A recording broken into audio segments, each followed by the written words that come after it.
Verilişin baş sponsoru Kalsi D3 Nikamed.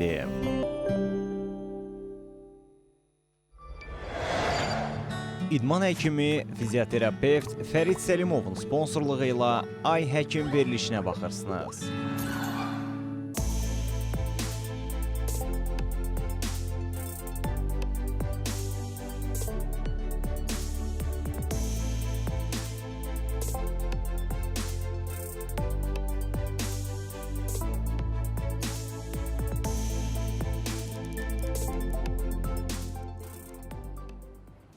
Salam, hər vaxtınız xeyir olsun, əziz tamaşaçılar. CBC Sport'a baxırsınız. Ay Həkim efirdədir. Studiyada doktor Tutu Zeynalovadır. Növbəti maraqlı qonağımızla maraqlı mövzular ətrafında söhbətimiz olacaq. Bugün fizioterapiya, reabilitasiyadan danışacağıq ki, görək bu məsələlər ölkədə necə tənzimlənir, xəstələr doğru ünvana gedib çata bilirmi, keyfiyyətli xidmət ala bilirmi?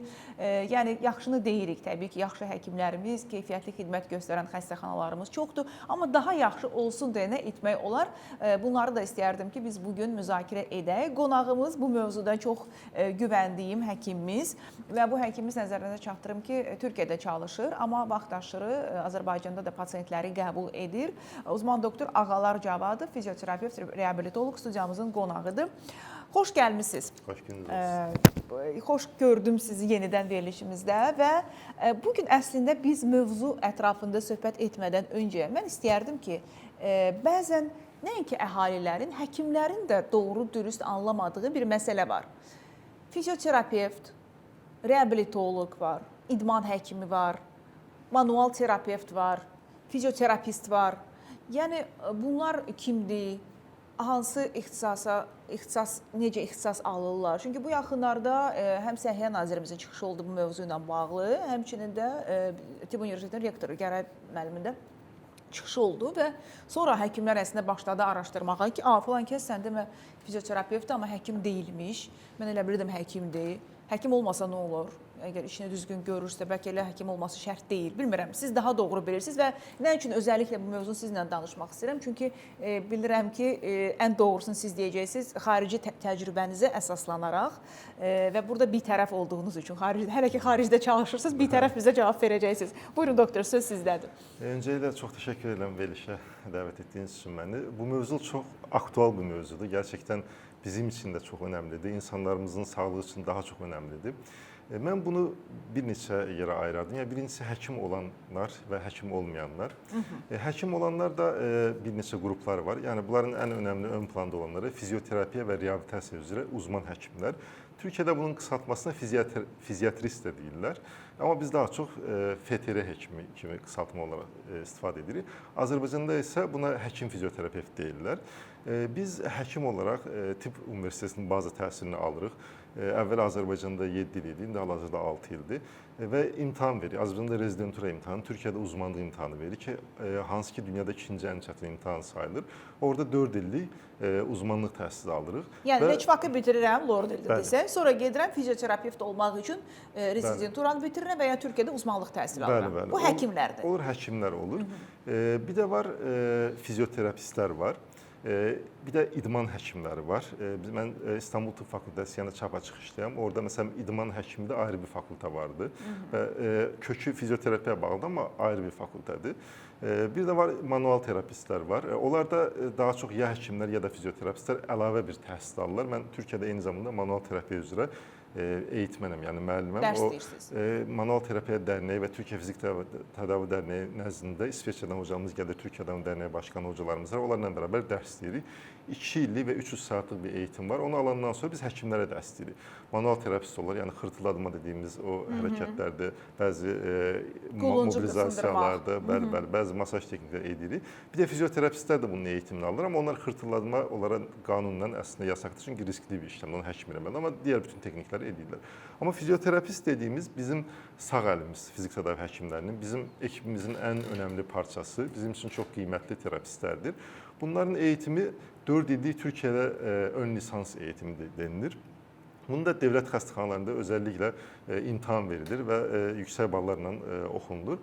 Bunun üzərinə bir də yüksək lisans yapırlar və onlar uzman fizioterapist. Bu da misal üçün deyək, yoğun baxım fizioterapisti və ya neyromuskular xəstəlik fizioterapisti və ya pediatrik dəyişir onlar.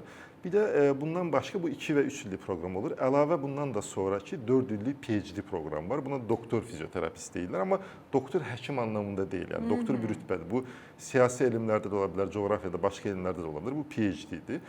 Amma fizioterapist, uzman fizioterapist və doktor fizioterapist. Amma uzman doktor fizioterapist deyil.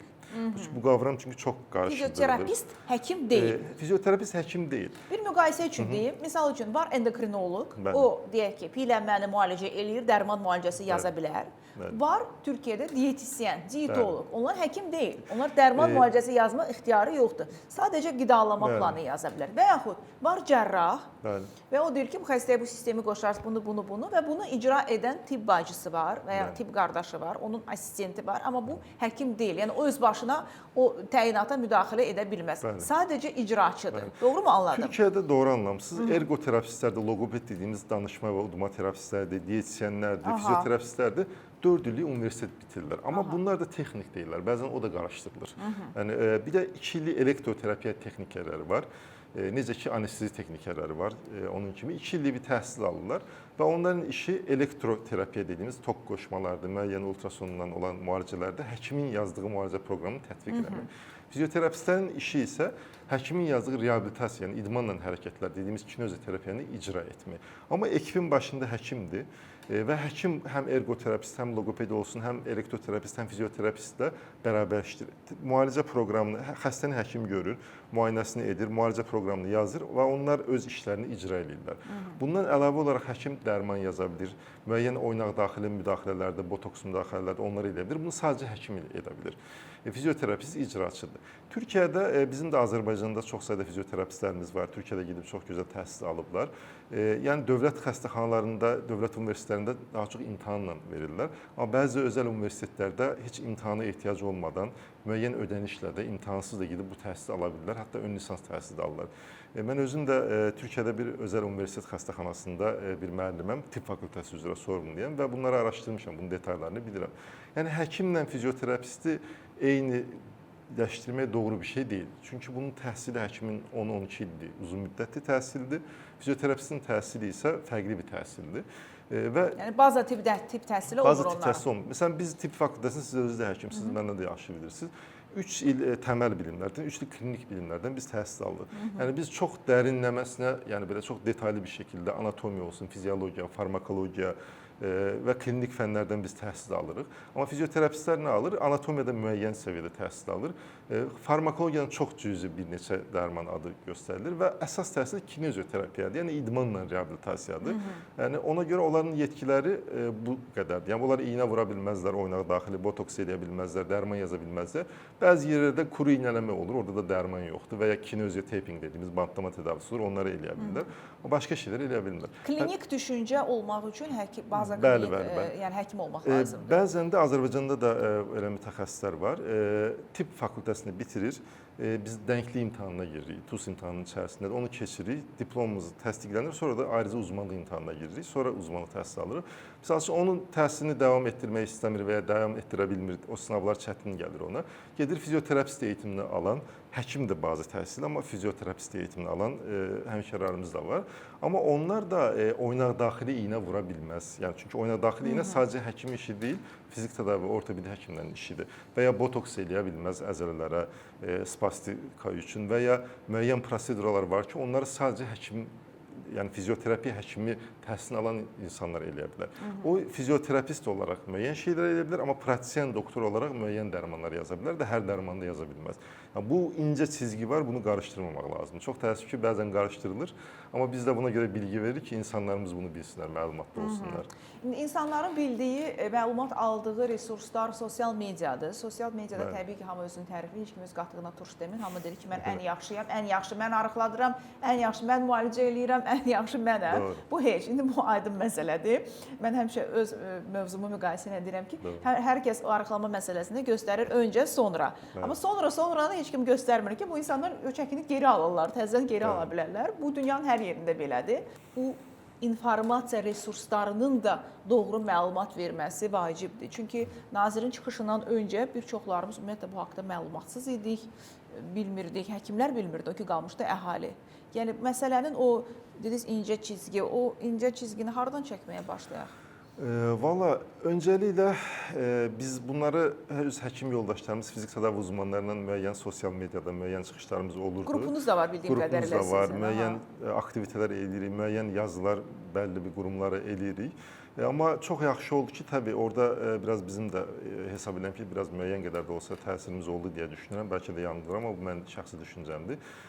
Biraz daha yayıldı bu məsələ və rektorumuz, hörmətli Gəray müəllim çox sağ olsun, çox net bir şəkildə, çünki fizioterapiya təhsili, fizioterapist təhsili yeni başlayıb Azərbaycanda.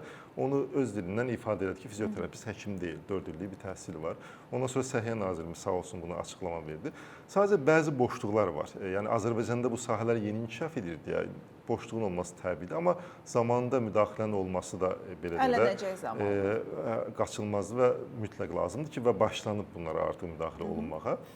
Burada belə, Türkiyədə misal üçün hər həkimin otağında diplomu asılır. Bazı təhsil diplomu, uzmanlıq diplomu, bir də onun sertifikatı asılır və uzmanlıq diplomunuzun üzərində diploma təhsilçinin nömrəsi var. Bu həkimlərin peçatında da olur, kaşida da olur və Türkiyədə doktor bilgi bankası var. O şifrəni, o kodu girirsiniz, orada həkim aldığı təhsillər açıqlanır. Yəni bunu ümumiləşdirmək üçün, sistemləşdirmək üçün doktor bilgi bankası hesab edirəm ki, Azərbaycanda da qurula bilər ki, xəstələr də yanılmasın. Belə deyək də, o mütəxəssisləri işə alan özəl qurumlar və ya dövlət qurumlar da yanılmasın. Çünki hər kəs deyəcək ki, mən buyam, inana bilərlər, amma sübut lazımdır, belə deyək. Bu çox önəmlidir. Bir də dediyiniz kimi bizim insanlarımızın və xüsusən də medianın üzərinə çox şey düşür. Yəni yaxşı olar ki, təbii ki, hər kəsin belə deyək də öz iş prinsipi, iş düzəni var. Verilişə çağırmadan öncə yaxşı araşdırılsın. Bəlkə həkimin diplomuna baxılsın. Yəni təbii ki, fizioterapist də verilişə çağırıla bilər. Diyetisyen və diyetolog da çağırıla bilər, ergoterapist. Amma onu öz adı ilə və rütbəsi ilə müraciət eləmək lazımdır veriliş boyu. Elə təqdim eləmək lazımdır ki, haqsızlıq olmasın. Necə ki, bir texniklər, elektroterapist və fizioterapist eyni, belə deyək də, eyniləşdirildiyi zaman fizioterapistə bu belə deyək, xoşlarına gəlmir, pisinə gəlir. Bizdə də eyni şəkildə. Çünki aldığımız təhsil və verdiyimiz imtahanlar çox fərqlidir arada və belə deyək də, sorumluluğumuz, elədiyimiz işlər çox fərqlidir. Yəni nəticədə xəstənin məsuliyyəti sizin üzərinizdə qalır. Məsuliyyət bizim üzərimizdədir və insanlar arasında çox önəmli. Çünki yanlış Instagram reklamları, yanlış sosial media və xüsusən də televiziya reklamları nəticəsində xəstələri yanlış bir yerə də yönləndirmiş oluruq və bu da yanlış bir diaqnoz, yanlış bir tədaviyə mal olur ki, insan sağlamlığı da hər şeydən önəmlidir. Məncə çox diqqət etmək lazımdır. Məncə də əslində belə bir fikir deməyim, bir misra yadıma düşür ki, kamil bir palançı olsa da insan yaxşıdır yarımçıq papaqçılıqdan. Məncə fizioterapistlər də fəxr eləsinlər ki, bu sahəni çox yaxşı bilirlər və mən əminəm ki, fizioterapevtlərlə, fizioterapistlər və texniklər bu mövzuda ortaq bir məxrəcə gəlib mehriban yaşayacaqlar. Bu çox vacibdir, çünki sizin də işiniz icrası onlardan asılıdır. Məncə yola getmək lazımdır və bu məsələni belə deyək, etik qaydalar çərçivəsində həll etmək hər zaman. Yəni söhbət edərək, danışaraq həll olunmayacaq heç bir şey yoxdur məncə. Sadəcə bir-birinizi anlamalısınız. Türkiyədə bir sistem oturub belədir. Dünyada ən yaxşı fizioterapiya və reabilitasiya ixtisasının biri Türkiyədə. Niyə görə? Həm həkimin aldığı təhsil verilən səlahiyyətlərə görə, həm də sistem baxımından. Bilirsiniz, Türkiyədə sağlıq turizmi də çox inkişaf edib. Yəni xəstə çox olduqca sistem də belə deyək, düzgün bir şəkildə işləyir. Mən işlədiyim özəl xəstəxanada biz ekip şəklində işləyirik. Bizim yatan xəstələrimiz var, ayaqdan xəstələrimiz var. Mənim 14-15 fizioterapistim var, 8-ə yaxın elektroterapistim var, əllə uğraşan ergoterapistim var, danışma terapistim ayrı, utma terapistim var. Təbii biz universitet xəstəxanasıyıq, həm onun təhsilini veririk, həm də oradan belə deyək, bərabər çalışırıq o həmkarlarımızla. Yəni hər kəs işini və yerini biləndə həm iş düzgün olur, həm nəticə müsbət olur, həm də heç kimsəyə qarşı haqsızlıq olmur. Yaxşı bir fizioterapist, özəl xəstələr alır bizim bəzən fizioterapistlərimiz. Belə pis çıxmasına həkimdən də yaxşı qazanırlar, həkimdən də bəzən belə kifayət qədər belə hörməti, nüfuzu olan fizioterapistlərimiz var. Sadəcə nə olar ki, hər kəs öz adı ilə olsun. Fizioterapist, fizioterapizm. Yəni Azərbaycanda biraz çox təəssüf ki, insanlarımızda da var. Həkim adını çox belə deyək, adiləşdirilir bəzən, çox təəssüf ki. Məsələn, mən işlədiyim klinikada ağ xalatlı görəndə tibb bacısı da olsa və ya personal da olsa, hamıya doktor deyirlər. Bu da düzgün deyil. Çünki o əməklə bu əmək fərqlidir. Eyni şey deyən ki, psixologiyada da var Azərbaycanda. Doğru, hər kəsə doktor deyirlər. Doktor deyir, o qayıdıb demir ki, mən doktor deyiləm. Hə, o da var, yəni. Niyə? Deyirəm ki, mən həkim deyiləm, amma mən yaxşı O da var. psixoloqam, yəni mən öz işimi yaxşı bilirəm. Burada nə var ki, hamı həkim olmaq məcburiyyətində deyil. Elə. Yəni və ya məsəl üçün diş texniki görürsən ki, stomatologiya ilə məşğuldur. Evet. Yəni soruşsan deyəcək ki, hə həkiməm. Bizdə də ən böyük problem odur ki, Azərbaycanda vaxtilə biraz boşluq olub bu sahədə. Təbii mütəxəssis sayısı da az olub. Məsələn, dövlətdə açılan kadrolar da həkim kadrosu olub. Fizioterapist təhsili yeni olduğuna görə fizioterapist kadrosu yoxdur və hörmətli nazirimiz də çox gözəl şəkildə bunu ifadə etdi ki, artıq o kadrolar da açılacaq, yəni o yer açılacaq. Ştata fizioterapist veriləcək. O zaman sistem daha da oturar. Amma bunu yaxşı bir şəkildə belə deyək, denetləmək lazım. Yəni özəl klinikaları, sosial mediaları, televiziyanı denetləmək lazım ki, fizioterapistlər hər zaman həkim kimi qələmə verilməsin. Yəni bu yaxşı bir reklam deyil, mənfi reklamdır. O məncə yavaş-yavaş sistem oturacaq, sadəcə zaman lazımdır. Bu sistem oturacaq və hər kəs öz sahəsində çalışmağa davam edəcək. Alqoloq kimdir bəs? Alqoloq ağrı uzmanı dediyimiz, yəni bu daha çox fizik tədavi və reabilitasiya həkimi və ya anesteziya kökənli olur. Yəni həkim oluram. Həkim olur. Tibb fakültəsini bitirir, rezidentura imtahanı verir, rezident və ya uzmanlıq dərəcəsini alır. Ondan sonra Türkiyədə yandal deyirlər, Azərbaycanda üst ixtisas imtahanlarına girir və alqoloq olur. Azərbaycanda da kifayət qədər dostlarımız var, Türkiyədə oxuyan alqoloqlar var. Bəziləri dönüblər, bəziləri fəaliyyətini Türkiyədə davam etdirir. Yəni ağrı həkimidir. Bizimlə ortaq yönləri var. Bəzi şeylərə fizik tədavi həkimləri də bəzi inyeksiyalara, dərmanlara müdaxilə edir. Bəzi şeylərdə sadəcə alqoloq müdaxilə eləməlidir. Yəni alqoloq bir ağrı uzmanıdır, ağrı həkimidir. Bəs siz dediniz manual terapevt, bizdə çox vaxt manual terapevt masajistlə qarışdırılır. Onda necədir vəziyyət? Masajist olmaq üçün də təlim almaq lazımdır, yoxsa biotokların, enerjilərin yaxşı olmaq kifayətdir? Türkiyədə əslində sistem dediyim kimi oturub tamamlayıcı tıbb bir kəlməsi, qavramı var. Əvvəl alternativ tabət bilirdi, amma onun adı dəyişdirildi. Çünki tibbin alternativi olmaz. Tibbin tamamlayıcısı alır. Bir qərb tibbi var, bizim bildiyimiz, oxuduğumuz tibb, bir də tamamlayıcı. Yəni qərb tibbinin bəzi nöqtələrdə tıxandığı yerdə olan dəstək müalicə şəkilləri tamamlayıcı tibbdir. Burada manual terapiya, nə bilim, fitoterapiyadır. Ondan sonra bəzi mezoterapiyalar, proleterapiyalar, nə bilim, hacamat var, sülük var. Sülük Azərbaycanda zəll hirdoterapiya dediyimiz bir neçə terapiyalardır. Mən açığı çoxsunu da belə kurslarını, eğitimlərini almışam. Təbii ki, onun hamısını gedib eləyim deyil də, nədir onu bilmək üçün almışam. Masaj üçün də ayrıca xüsusi eğitimlər var. Onlar da hardasa təxminən 2 illik bir eğitimlərdir və bəlli bir saatları var onların. Onları əslində bitirən masaj terapisti ola bilir. Bunun üçün həkim olması şərt deyil. Fizioterapist də ola bilər və ya başqa ixtisaslarında ola bilər. Manual terapevti isə dediyim kimi bir həkimlərə verilən manual terapiya təhsili var, bir də fizioterapistlərə verilən. Fizioterapistlərə verilən təhsil dediyim kimi xırtılatma hərəkəti, yəni kütlətmə dediyimiz yasaqdır, çünki bu riskli bir şeydir. Amma bəzi mobilizasiya texnikləri var, bəzi masajlar, gərmələr, əzələ bəzi texnikləri var. Onlar məsələn fizioterapistlər edirlər. Həkimlər də bunlarla bərabər əlavə olaraq o kütlətmə tədavisi dediyimiz tədavini edə bilər. Bunun da bir təhsili var. Fizioterapistlərin aldığı təhsil fərqlidir, həkimlərinki fərqlidir. Həkimlər üçün 300 saatlıq 2 illik bir təhsildir. Onu bitirəndən sonra bir ilk təhsil var, bir də iləri təhsil var. Onu bitirəndən sonra bəlli bir imtahanları keçirsiniz və manual terapiya uzmanı olursunuz.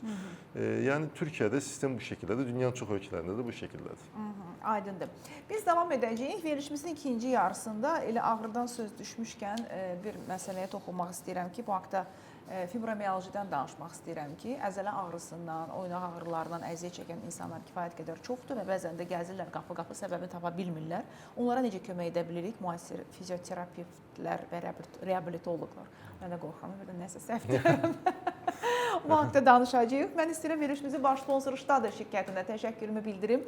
Kalsium döyüş, nikamit, portağal və limon dadlı çeynəmə tabletlərini təqdim edir. Kalsium və D vitamini defisitinin profilaktikası məqsədi ilə həmçinin osteoporozun müalicəsi zamanı əlavə terapiya qismində kalsium və D vitamininin qəbulu üçün nəzərdə tutulub. Kalsium döyüş, nikamit 25 ildən artıq mövcud preparatdır, sınalmış preparatdır. Hətta hamilələr və 3 yaşından yuxarı uşaqlar da istifadə edə bilər. Təşəkkür edirik baş sponsorumuz Ştader şirkətinə. Digər sponsorumuz isə Böyük Britaniyada təhsil almış idman həkimi Fərid Səlimovdur.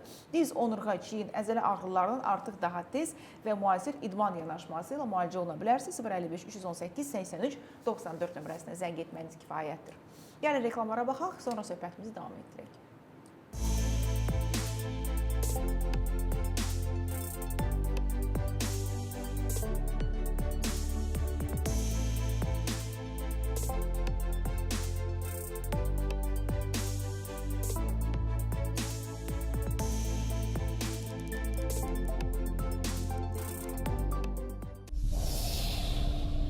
Verilişin baş sponsoru Kalsi D3 Nikamed. Verilişin baş sponsoru Kalsi D3 Nikamed.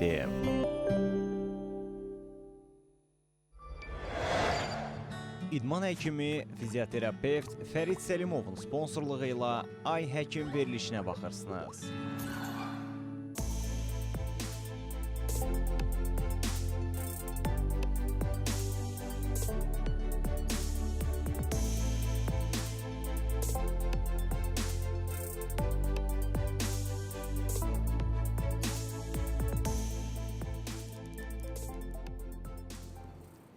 Ay Həkim davam edir dostlar. CBC Sport'a baxırsınız. Studiyada doktor Tutu Zeynalovadır və biz bugün fizioterapiya və reabilitasiya mövzusuna toxunmuşuq. Qonağımız da bu mövzuda çox güvəndiyimiz həkimimiz, uzman doktor, həkim, fizioterapevt, reabilitoloq Ağalar Cavadovdur.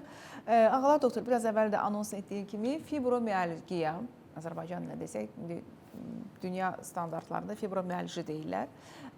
Fibromiyalgiya nədir? Bu xəstəliyin simptomları, çünki bəzən görürsən ki, insanlar deyir ki, mənim heyim yoxdur nəsə eləməyə, əzələlərim ağrıyır, bunu götürüb o yerinə, buradan götürüb o tərəfə qoya bilmirəm, gecə ağrıdan yata bilmirəm, gəzirlər o nevroloq, sənin bu ortoped, bu travmatoloq və səbəbi tapa bilmirlər. Burada diferensial diaqnostika necə aparılmalıdır və ən əsası bu xəstələrə çarə varmı? Fibromiyalgiya çox çətin bir xəstəlikdir. Yəni xəstələr də biraz çətin olur, xəstəyə də çətindir. Müxtəlif klassifikasiyalar var bunun üçün. Əvvəllər bunun daha çox psixiatri xəstəliyi olduğunu qəbul edirlər, amma son araşdırmalara görə biraz da autoimmun xəstəliyi olduğu. Bəzi məsələn xəstəliklər var. Məsələn, ankilozan spondilit dediyimiz Bechterev xəstəliyi, onu da əvvəl revmatoloji xəstəlik deyirlər, artıq onu da autoimmun xəstəlik kimi qəbul edirlər. Və fərqli müayinə üsulları var. Əvvəllər biz əzələ vətər birləşmə yerində palpasiyanı bir neçə nöqtələrə palpasiya edib, ağrı varmı, bu qədər nöqtədə ağrı varsa diaqnozu qoyuruq, elə yanaşma edirdi. Amma indi daha çox anamnezə üstünlüyü verilir. Məsəl üçün bu xəstələrdə nə olur? Daha çox qadınlarda daha çox olur. Xüsusən belə menopauza dönəmində yaxın artır belə deyə şikayətlər və ya normal sikl dönəmində çox şikayətlər artır. Kişilərdə də olur, amma kişilərdə çox daha aqressiv olur və şikayətlər daha çox olur. Qadınlar biraz həm də ana olduqları üçün ağrıya daha dözümlü olurlar belə deyə. Kişilər biraz daha fərqlidir. Xəstələrə biz ilk bunu soruşuruq. Nə şikayətiniz var? Genəldə belə cavab verirlər bizə. Sürətli yorğunluq, halsızlıq, bitkinlik, sanki səhər yuxudan duranda mənə döyüblər, belə deyirlər o şəkildə. Gecə yuxuya gedə bilmirəm, beynimə fərqli-fərqli fikirlər takılır. Məsələn, ay yoldaşım necə oldu, uşaqlar necə oldu, qohumlar necə oldu. Həyəcan təşviş içində yaşayırlar. Həyəcan təşviş içində. Eyni zamanda tərləmələr ola bilər. Biraz daha çox o menopauz dönəminə bənzər şikayətlər ola bilir. Bəzilərində qəbizlik, bəzilərində ishal olur. Bunun etiologiyasında bir çox faktor var. Xüsusən də bağırsaqla bağlantı çoxdur. Bağırsaq bilirsiniz artıq bizim ikinci beynimiz kimi qəbul olunur və bizim mutluluq hormonumuz dediyimiz serotoninin artıq əvvəllər deyirlər 90%-ində, hətta 98-99%-i bağırsaqda sintez olunur. Və əgər bağırsaq florası yaxşıdırsa, bu xəstəliyə yoluxma ehtimalımız belə deyə daha az olur. Amma bağırsaq florasında problem varsa, bir çox xəstəliklər, xüsusən də fibromiyalgiya xəstəliyi tez-tez olur, allergiyalar məsələn tez-tez olur. Bunun üçün bu multidisipliner bir yanaşma lazımdır. Yəni biz fizik tədavi həkimi olaraq xəstə bizə də müraciət edir. Eyni zamanda ya bizim yönləndirməmizlə ya da bəzən özü psixiatra, psixoloqa müraciət edə bilər. Biz diyetoloqa da ehtiyac varsa yönləndiririk xəstəni. Bizim yanaşmamız bəzi medikamentoz, yəni dərman müalicələri və xüsusən də idman hərəkətləri. Çünki idmanlar nə deməkdir? Vücudun doğal serotoninin artması deməkdir. Zaten mutluluq hormonu artdıqca bu xəstəliklər biraz depressiv olduqları üçün xəstəliyin klinikasına da, yaxşılaşmasına da müsbət təsir edir. Biz xəstələrə əgər lokal bir ağrısı varsa, miyalgiyaya bənzər, lokal fizioterapiya yöntəmləri, ola bilər bu elektroterapiya olsun, bəzi toklarda, ultrason dönəmi isti uygulamalarda, ola bilər bəzi əgər orada trigger pointlər də varsa, miyalgiya ilə qarışırsa, oraya quru iynələmlərdir, bəzi lokal anesteziklər inyeksiyasını məsləhət görürük və bəzi manual terapiya, masaj metodları, bəzən də bağırsaq florasına dair bəzi probiotiklər məsləhət görürük. Baxdıq xəstənin klinikası keçmir, şikayətləri artır və ya istədiyimiz nəticəni ala bilmirik. O zaman mütləq mən xəstələrə müəyyən dərmanları başlayıram. Bəzilərini psixiatrdan bərabər, bəzilərini özümüz başlayırıq. Bunlar antidepression dərmanlar ola bilər, bəzi ağrı kəsici dərmanlar ola bilər. Amma mütləq dərmanla bərabər mən deyirəm ki, xəstəyə dərmanın dozasını ya az verək, ya da verməyək, siz bir idmana gedin, ya üzgüçülüyə gedin, ya nə bilim pilateslə məşğul olun, ya yoga, ayurvedana məşğul olun. Çünki əzələlər gevşədikcə daha da əzələləri streç edin, yaxşı gərin hiss edilir əzələləri, özünüzü rahat hiss edin. Yəni sadəcə işi dərmana bağlanmayın. Bizim toplum Türkiyədə, Azərbaycanda biraz daha çox biz hərəkətdən biraz daha uzağıq. Heç olmasa masaja gedin, yaxşı özünüzə əziyyət vermək istəmirsiniz. Olar mı elə? Təbii ki, təbii ki. Yəni dediyim kimi ola bildiyi qədərilə biraz idmanla, hərəkətlə iç-içə olduğunuz zaman xəstənin klinikası daha da rahatlaşır. Bu xəstəliyə biz belə deyirik bu xəstələrə. Mütləq biraz psixoloji olaraq özünüzü rahatlatmağa çalışın. Sizi evdə işdə tetikləyən nə ola bilər? Məsəl üçün bir şey varsa ondan müəyyən qədər də olsa aktivləşdirin əsasən. Aynen, doğru. Ondan uzaqlaşmağa çalışın. Bəzən akupunktur, qulaq akupunkturu var, onu məsləhət görürük və vaqustin cihazı var, onu məsləhət görürük terapiyaların. Yəni ola bildiyi qədərlə stres faktorundan uzaq olun. İmkan varsa, boş vaxtınız varsa gedin yaşıllıq, nə bilim dəniz, meşə, yəni stressinizi azaldın. Aid olduğunuz yerə qovuşun. Aynen o şəkildə. Ozonoterapiya necə kömək edir? Ozonoterapiya təbii ki, çox kömək edir. Ozonoterapiyanı da mən həmişə xəstələrə özüm tətbiq eləyəndə belə öncədən deyirəm ki, bəzən belə məlumatlandırırlar ki, sanki ozonu xəstəyə verdin, bütün xərçəngin müalicəsidir, bütün xəstələrin müalicəsidir. Elə yanaşmamaq lazımdır. Çünki bu tamamlayıcı tibb yöntəmidir. Yəni normal tədavinin yanaşı istifadə olunmalı. Multidisipliner baxanda bir hissəsidir. Təbii. Puzzle-ın bir hissəsidir. Bir hissəsidir. Ozon tədavisi nə edir? Biz ki, ozon molekulu kənardan qanla qarışdırılır. Orada parçalanır oksigenə. O vücudun enerji deposunda oksigen vücudu qidalandırır, xəstəyə enerji gümrahlıq verir. Eyni zamanda immun sistemini gücləndirir. Zaten autoimmun xəstəlik olduğuna görə immun sistemini sadəcə gücləndirmir, daha immun modulyasiya dozları var ozonun. İmmun modulyasiya bu xəstələrə biz tətbiq edirik. Ondan başqa sərbəst radikallar var ki, vücudda onlar xərçəng məsələn əmələ gəlmə risk var və ya autoimmun xəstəliklər onları uzaqlaşdırır digər parçası, yəni sərbəst o radikalı. Yəni ozonoterapiya kimi müalicə metodlarını çox məsləhət görürük, bəlli bir kurs şəklində. Amma mütləq ozonoterapiya ola bilər, fitoterapiya ola bilər, aromaterapiyalar ola bilər, nə bilim yoga, ayurveda, pilates terapiya ola bilər. Bunları mütləq yəni sadəcə dərmanla deyil, bunlardan mütləq istifadə etməyə məsləhət görürük xəstələrə. Yəni həyat keyfiyyətinin yaxşılaşdırılması yönündə getməlidir bütün Stressdən müalicə. uzaq durmaq, idmanı həyatınızın bir parçası eləmək. Səhər duranda deyir məsələn bu hərəkətləri edin. Məsələn lokal bir boyun ağrısı, bel ağrısı, onurğa ağrısı varsa deyir ki bu hərəkətləri edin, streçlər edin, gücləndirmə hərəkətləri edin. Yəni müalicə metodları çoxdur. Yəni belə deyək də xəstəyə individual yanaşmaq lazımdır. Xəstəlik yox, xəstə var. Bəzilərinin fibromiyalgiyası var, amma məsələn deyək ki, boyun ağrısı çox ön plandadırsa, onun müalicəsində boyuna daha çox üstünlük vermək lazımdır. Bəlkə paralel protruziyası da var. Hə, bəlkə başqa bir şikayətlər var, daha da artır. Bəzilərinin diş sıxması olur, məsələn, bruksizm dediyimiz xəstəlik. Gecələr məsələn stresli insanlar nə olur? Dişini sıxır, səhər duranda masseter əzələlərdə, boyun əzələlərində çox ciddi ağrılar olur, gərginlik olur. Ona görə biz bəzi idman hərəkətləri veririk onlara. Bəzən cüzi miqdarda da olsa antidepressan verir ki, yuxu düzəni yaxşı olsun.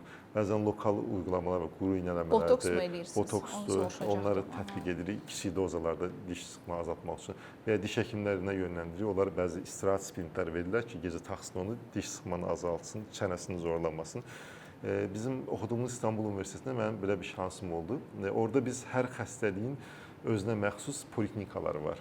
Misal üçün çənə reabilitasiyası var ki, Türkiyədə ilk dəfə çox hörmətli professor doktor Can Aksoy onu qurub orada. Salamlayırıq Cahan hocanı da. Biz də salamlayırıq Cahan hocanı. Orada çox dəyərli, indi bizim kafedra müdürümüz, həm də Türkiyə Fizik Tədavi Dərnəyinin başqan yardımçısı professor doktor Dəmirhan Diracoğlu var, o davam elətdirir o fəaliyyəti. Nalan hoca var, professor, bizim orada Ayşə Kıran hocamız var, çox dəyərli hocalarımız var. Ondan başqa bizdə misal üçün vertigo poliklinikası vardı, lemfödem poliklinikası vardı, əl reabilitasiyası, ayaq reabilitasiyası, enjeksiyon polikliniyimiz vardı, tamamlayıcı tibb polikliniyimiz vardı. Bizim yəni belə deyək də şansımız oldu ki, hər şeyin hər cür xəstəliyi gördük. Yəni bizim fizik tədavi həkiminin də fərqi odur fizioterapistlərdən və ya başqa ixtisaslardan. Klinik düşüncəsi var, çünki xəstəliyin klinikasını bilir. Fərqlidir. Yəni bizim revmatoloji polikliniyimiz var, məsələn revmatoloji xəstə düzdür. Biz revmatoloq heç vaxt özümüzdə demirik. Müəyyən məsələn ankilozan spondilit dediyimiz Bechterev xəstəliyidir, revmatoid artrit xəstəsi, fibromiyalgiya xəstəliklərinə daha çox müdaxilə edirik, həm medikal olaraq müəyyən səviyyədə, həm də idman olaraq bütün revmatoloji xəstələrə müdaxilə eləmirik. Amma yəni geniş bir alandır. Mən bir də bu vertigo məsələsinə toxunmaq istəyirəm. Çünki pandemiya dövründən sonra bu diaqnozlar daha çox qoyulmağa başladı. Şikayətlər artmağa başladı bu tərəfdə. İndi bilmirəm bunun səbəbi nədir? Keçirilən xəstəlikdir, yoxsa peyvənddir, yoxsa həmişə olub indi diaqnoz qoymağı öyrənmişik. Doğru. Sizin fikriniz nədir? Ümumiyyətcə COVID-də bildiyimiz kimi son araşdırmalara görə daha çox damarın iç divarı, endotel divarına belə deyək, zədələdiyinə görə Keçiricilik zədələnir. keçici zədələndiyi bir çox xəstəliklər artdı. Bəzilərində ürək qan dövranı sistemində, məsələn, bir çox ürək infarktı keçirən, beyin infarktı keçirən xəstələr oldu. Bəzilərində çox uzun müddət davam edən kürək beli ağrıları oldu. Bəzilərində də vertigo şikayətləri artdı. Vertigonun bir neçə tipi var. Bizim ən basit gördüyümüz xoş xassəli benin, yəni paroksizmal vertigodur. Burada daha çox qulaq kristallarında müəyyən oynamalar olur. Onda biz müəyyən manevralarla həm diaqnoz qoyuruq, həm müalicəsini edirik. Şikayət nə olur burada xəstə Şikayət tərəfindən? daha çox baş dönməsi olur. Qulaqlarında çınlama şikayəti olur. Bəzən bulantı şikayətləri olur. Bir də Menier xəstəliyi var. O daha şiddətli keçir klinikası. Bulantı, kusma, çınlama daha şiddətli bir şəkildə olur. Bir də bizim daha çox, yəni biz burada həm qulaq burun boğaz həkimləri, həm nevropatoloqlar, həm də fizik tədavi həkimlərinin müştərək belə deyək xəstəliyidir bu vertigo. Bir də fizik tədavi həkimlərinin özəlliyi ilə daha çox ilgiləndiyi alan servikogenik vertigodur. Yəni boyunla bağlı olan vertigodur. Yəni diş sıxmaya bağlı, boyunda olan problemlərə bağlı, boyun əzələlərində, xüsusən sternokardiomastoidoz əzələmizdə, trapez əzələlərimizdə, elevator skaplarda trigger pointlər olur, əzələ gərginliklər olur və bunlar da vertigonu tetikləyir. Buna biz servikogenik vertigo deyirik. Bəzi literaturlar bunu dəstəkləyir, bəziləri dəstəkləyir, amma mən öz klinik praktikamda bunu çox görmüşəm. Quru iynələnmə metodları, bəzi streçinqlər, gərmələr, fizioterapiya metodları ilə xəstə çox rahatlaya bilir. Yəni vücud bir bütündür. Onu sadəcə vertigo varsa onu bir dərman verib elə tədavi eləməmək lazımdır. Onun kökünü tapıb müəyyən miqdar dərmanla, müəyyən miqdar idman hərəkətlərindən və ya tamamlayıcı tibb yöntəmlə müalicə eləmək lazımdır. Bizim bir həkim yoldaşımız var idi, xanım idi. O dedi ki, mən bir kabluk geyinə bilmirəm, diktaban ayaqqabı geyinəndə vertigom oyanır. Doğru, doğru. Vertigoda çünki müvazinət problemi də olur. Natarazlıq yaranır. Natarazlıq olur. Xüsusən də ayaqda deformasiya varsa, biz məsələn bu xəstələrə biz müayinə edəndə ümumiyyətlə bizim ixtisasın fərqi o ki, təpədən dırnağa qədər müayinə edirik. Bütüncül. Yəni mən xəstə bütüncül içəri gələndə yerişinə diqqət edirəm. Diş sıxmasına da üzünə diqqət edirəm. Məsəl üçün posturu skolyozu varmı, yoxmu, ona da diqqət edirəm. Mütləq xəstələri belə deyək, müəyyən qədər ayaq analizi edirik. Ayaq qapısını çıxardırıq, düz dabanlıq varmı və ya tam tərsi pes planus, pes kaus varmı, yoxmu, ona baxırıq. Çünki ayaqda bir olan problem inanın bütün vücudun müvazinətini pozur, skolyoz əmələ gətirə bilir və ya diş sıxması, bel ağrısı, sakroiliak oynaqda belə deyək, kilidlənmələr, hərəkət pozuntuları verilə bilir. Yəni ayaq da müvazinətdə önəmli bir rol oynadığı üçün tetikləyə bilir. Ona görə biz ayaqqabısını deyirik xəstənin ki, tabanlıq elətdirir. Özəl tabanlıqlar hazırlatılır, yürümə analizi olunur. Ona görə ayaqqabı veririk xəstəyə. Deyirik məsələn bu idman hərəkətlərinə elə gələn, buna diqqət elə gələn ki, vücudda yük dağılımı, balans düzgün olursa vertigoda başqa xəstələrdə olmaz. Maraqlı bir sual gəldi ağlıma ki, psixoloji problemlərin fizioterapiya reabilitasiyası varmı və ya psixi xəstəliklərin necəsə etmək olurmu? Biz daha çox bu işin fibromiyalgiya nöqtəsindən daha çox ilgiləndik. Çünki burada sadəcə psixolojik deyil, biraz fiziksel problemlər də ön plana çıxır. Yəni dediyim kimi oynaq, əzələ ağrıları, stresə bağlı diş sıxmalar. Biz daha çox yəni belə deyək də stresli insanlarda bruksizm olduğu üçün, çənə problemləri, əzələ problemləri olduğu üçün onunla daha çox ilgiləndik və ya fibromiyalgiya da yaygın vücud ağrıları olduğu üçün onunla ilgiləndik. Bəzən deyir ki, məsələn ki, beyində toxluq mərkəzinə təsir edirəm, biorezonans var, nə bilim, nə taxıram, nə edirəm. Ona görə soruşdum ki, bu doğrudan işləyir, yoxsa bu bir biznes fişkasıdır? Valla çox tamamlayıcı tibb yöntəmləri var. İndi Türkiyədə bunu önləmək üçün həkimlərə məxsus artıq təhsillər verilir. Mən də o kurslara getmişəm. Və bu işi daha çox həkimlərin eləməsini istəyirlər. Çünki hər kəs yerindən qalxır, deyir, mən bunu eləməliyəm, amma sən öncə hansı təhsili almısan, sən bu işin özünü, fiziologiyasını bilirsən, bilmirsən, o önəmlidir. Amma mən qulaq akupunkturu və beyin skalp akupunkturu eğitimi də almışam. Daha sonra Yamamoto texniğidir skalp akupunkturu. Qulaq akupunkturunda Noji'dən eğitim almışam. Noji dünyada qulaq akupunkturunu Çindən alıb Avropada tanıdan bir alimdir. Onun oğlu Nogi'dən mən eğitim almışam. 3 aşamalı bir eğitim idi. Bunun içərisində klassik qulaq akupunkturu var idi ki, dediyiniz kimi o azlıq, toxluq mərkəzində də müəyyən impulslar, müəyyən cihazlar var. Onlarla müəyyən radiofrekans impulslar və ya akupunktur iynələri belə də stimulyasiyalar olurdu. Bir də nəbzlə olan və akupunktur texnikləri var. O ta İbn Sinaya qədər onun kökü gedir. Bir də posturoloji eğitim vardı. Michel Marignan'dan biz onun eğitimini aldıq. Yəni bunlar ya vücut bir bütündür dediyim kimi. Məsələn dediyiniz kimi reabilitasiya içərisində toxluq azlıq mərkəzində də bəlli bir müdaxilələr var. Onun dışında məsələn beyində bəlli bir mərkəzlər var, ağrı mərkəzləri. Onlara da müəyyən müdaxilələr var. Bunun üçün transkranial manyetik stimulyasiyalar var və elektrik stimulyasiyalar var. Və ya biz xəstələrə belə deyir, bəzi xəstələr gəlir, məsələn fibromiyalgiyadır və ya belə deyək də hər hansı bir bel ağrısı var, bir oynaq ağrısı var. Bütün müalicəni eləsən keçmir. Niyə görə? Çünki bu xəstədə uzun müddətli bu ağrı var.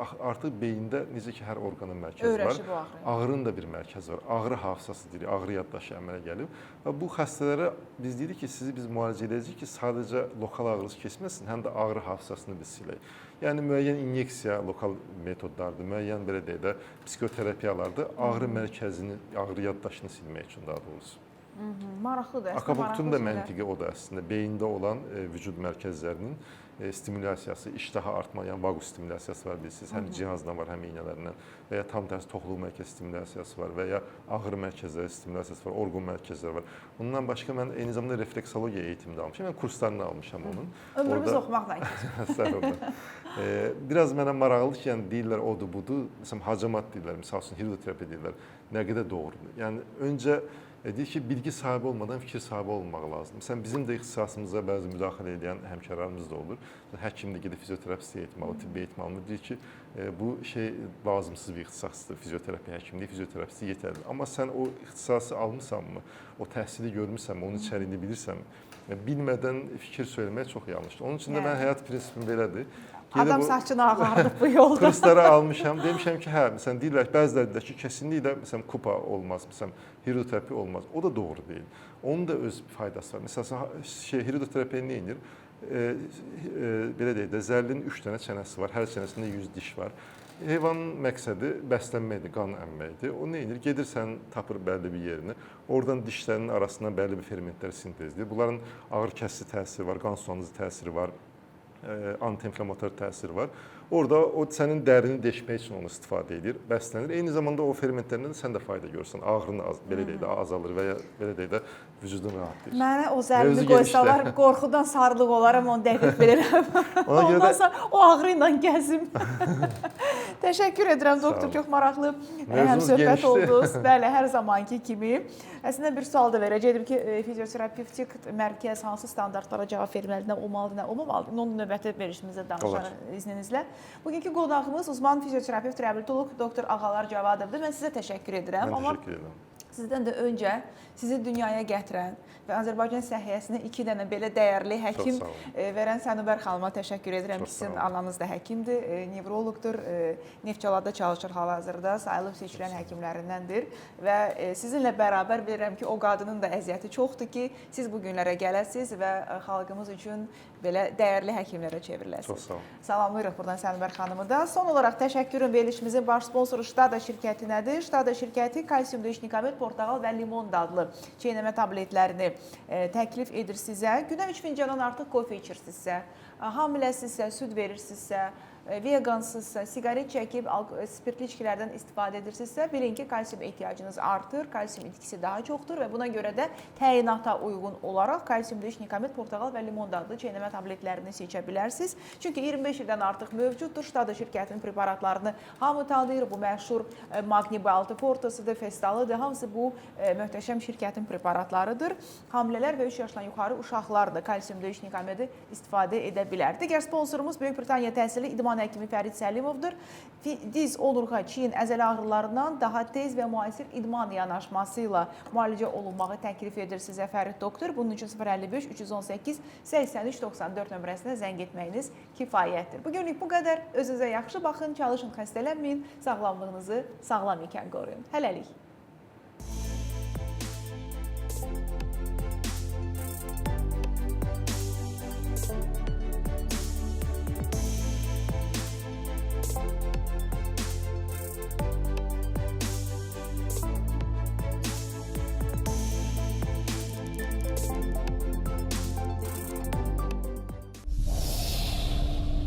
Verilişin baş sponsoru Kalsi D3 Nikamed DM.